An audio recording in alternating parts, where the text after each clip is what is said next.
రాటుదేలిన రాజకీయాల్లో చదరంగాన్ని సమర్థవంతంగా ఆడటం ఆయన నైజం. అదే ఆటలో సమయానుకూల చమత్కారాన్ని ప్రదర్శించడం ఆయనకున్న ప్రత్యేక నైపుణ్యం. రాజకీయ చతురతను ప్రదర్శిస్తూ చుట్టూ చతురంగ బలాలను పోగు చేసుకున్నారు. వ్యూహాలకు పదును పెడుతూ అధినేతల అండదండతో ఒక్కో అడుగేస్తూ రాజకీయ పరమపద సోపానంలో చివరి మెట్టు దాకా ఎదిగారు. ఆ క్రమంలో అనుకున్న పదవులు అనుభవిస్తూనే పార్టీని అందలమెక్కించారు.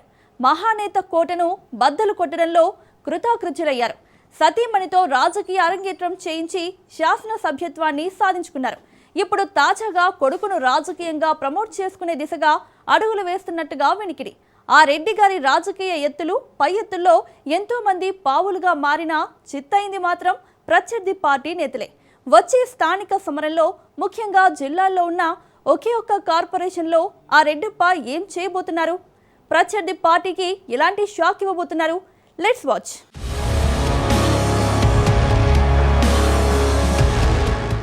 సమయస్ఫూర్తి రాజకీయాలు చేయడంలో రెడ్డప్ప గారి శ్రీనివాసరెడ్డి అలియాస్ వాసును మించిన వారు మరొకరు ఉండరని ఉమ్మడి కడప జిల్లా వాసులు చెప్పుకునేమాట.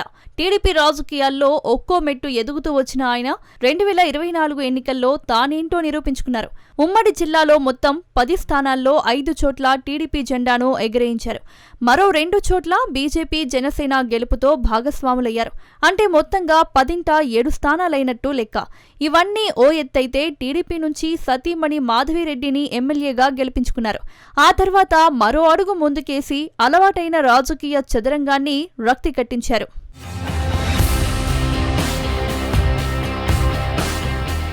పొలిట్ బ్యూరో సభ్యుడిగా ఉంటూనే సతీమణి అయిన ఎమ్మెల్యే మాధవిరెడ్డి ద్వారా కడప నగరపాలక సంస్థలో అడుగుపెట్టారు. అప్పటి మేయర్ సురేష్ బాబుతో కలహానికి కాలుదువ్వి చివరాఖరుకు విజయం సాధించారు. అవినీతి ఆరోపణలు రూఢి చేయించి మేయర్ను ఆ పదవి నుంచి తప్పించడంలో సక్సెస్ అయ్యారు. వచ్చే నెల అంటే మార్చి 17 నాటికి నగరపాలక సంస్థ పదవీకాలం ముగియనుంది.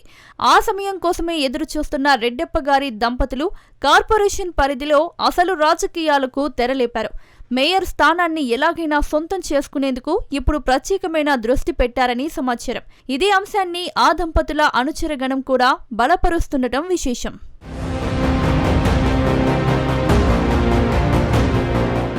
రాజకీయంగా కడపలో దాదాపు 2 దశాబ్దాలుగా అనేక ఢక్కా మొక్కీలు తిన్న శ్రీనివాసరెడ్డి ఇప్పుడు అదే కడప నగరపాలక సంస్థలో పాగా వేయడానికి ప్రయత్నాలు ముమ్మరం చేసుకుంటున్నారట. కుమారుడు శ్రవణ్ రాజ్ రెడ్డిని రాజకీయంగా ఉన్నతిని కల్పించేందుకు ఈసారి జరిగే నగరపాలక సంస్థ ఎన్నికలను ఉపయోగించుకునేందుకు సిద్ధమవుతున్నారట. కడపలో ఎమ్మెల్యే పీఠంతో పాటు రాష్ట్రంలో కూటమి ప్రభుత్వం వచ్చి రాగానే వైసీపీ నుంచి 8 మంది కార్పొరేటర్లను టీడీపీలోకి రప్పించుకుని తన రాజకీయ పంతానికి పునాదులు త్రవ్వారు. వారితోనే అనేక సందర్భాల్లో వైసీపీ నేతలపై మీడియా సమావేశాలు ఏర్పాటు చేయించి దుమ్మెత్తిపోయించారు. ఇంతింతై అన్నట్టు కడప కార్పొరేషన్ రాజకీయాలు ముదిరిపోయి రాష్ట్రంలో ఒక రకంగా సంచలనం రేపాయి.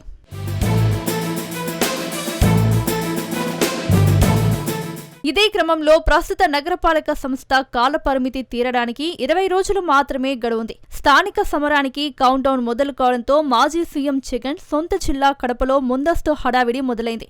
గతంలో వైసీపీ అవలంబించిన తీరుగానే ఏకగ్రీవాలకు టీడీపీ ప్లాన్ చేసుకుంటున్నట్లు తెలుస్తుంది. ఆ ప్రణాళికలో భాగంగానే కడప కార్పొరేషన్లో 8 మంది కాకుండా మరో 14 మంది కార్పొరేటర్లు టీడీపీలోకి వచ్చే ఏర్పాట్లు పూర్తయినట్టు సమాచారం. గడువు ముగిసే సమయంలో ఇప్పుడు వాళ్ళంతా వచ్చి ఏం చేస్తారనే అనుమానం ఎవరికైనా రావచ్చు. ఇక్కడే ఉంది అసలు ట్విస్ట్. నగరంలోని అనేక డివిజన్లలో బలమైన వైసీపీ కార్పొరేటర్లను టీడీపీలోకి ఆహ్వానిస్తే అక్కడ ఎదురు లేకుండా చేసుకోవడంతో పాటు వైసీపీ పోటీ లేకుండా చేసుకునే ప్లాన్స్లో టీడీపీ ఉన్నట్లు సమాచారం. గతంలో అంటే 2021లో జరిగిన కడప కార్పొరేషన్ ఎన్నికల్లో మొత్తం 50 డివిజన్లలో దాదాపు ఏకగ్రీవాలే. కేవలం 14 చోట్ల మాత్రమే టీడీపీ అతి కష్టం మీద పోటీ చేసింది. అయినా అక్కడ గెలిచింది ఒకే ఒక్క డివిజన్లో.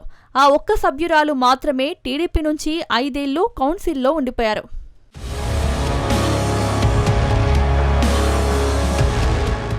గతంలో వైసీపీ నుంచి టీడీపీలోకి దిగుమతైన కార్పొరేటర్లతో పాటు ఇప్పుడు మరో 14 మంది చేరుతారనే అంశం ఫ్యాన్ పార్టీకి గుబులు పుట్టించే అంశమే. ఈ విషయమై స్థానిక ఎంపీ అవినాష్ రెడ్డి టీడీపీలో చేరబోయే సదరు వైసీపీ కార్పొరేటర్లతో రహస్య సమావేశాన్ని ఏర్పాటు చేసుకున్నట్లు టాక్. వారితో సఖ్యతగా మాటామంతి జరిపి అనునయించినట్లు తెలుస్తోంది.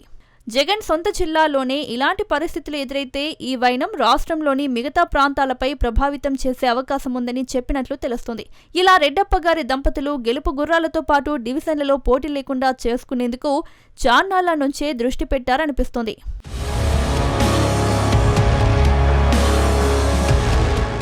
అయితే మేయర్ పదవి రిజర్వేషన్ ప్రాతిపదికన కావచ్చు, జనరల్ కేటగిరీలో కావచ్చు, ఆ అభ్యర్థిత్వాన్ని గెలిపించుకుని తన కుమారరత్నానికి డిప్యూటీ మేయర్ పదవిని ఇప్పించుకుని చక్రం తిప్పాలని ఆ రాజకీయ జంట ఉవ్విళ్లూరుతోందట.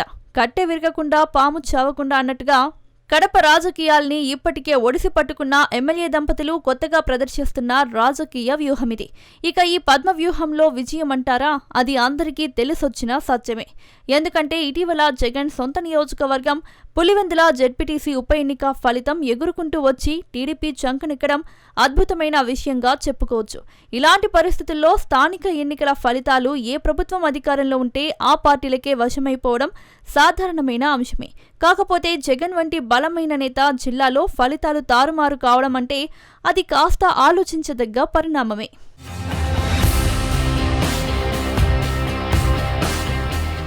ఏది ఏమైనప్పటికీ కడప నగరపాలక సంస్థలో పాగా వేయడానికి టీడీపీకి చెందిన రెడ్డెప్ప గారి దంపతుల బలమే అధికంగా కనిపిస్తోంది. కుమారుడైన శ్రవణ్ రాజ్ రెడ్డి నేతృత్వంలో నగరపాలక సంస్థ రాజకీయాల్ని రక్తి కట్టించబోతున్నారు. ఇప్పటికే మాధవిరెడ్డి ఎమ్మెల్యేగా తన సత్తా చాటుతున్నారు. పార్టీ పొలిట్ బ్యూరో సభ్యుడిగా వాసు అధిష్టానం దృష్టిలో ఉండనే ఉన్నారు. ఇక ప్రభుత్వం అధికారంలో ఉన్నప్పుడే తనయుడిని పొలిటికల్ గా ప్రమోషన్ ఇప్పించుకుంటే ఓ పనైపోతుందని ఆ దంపతులు భావిస్తున్నారట. చూద్దాం ఫలితాలు ఏ విధంగా ఉంటాయో మరి.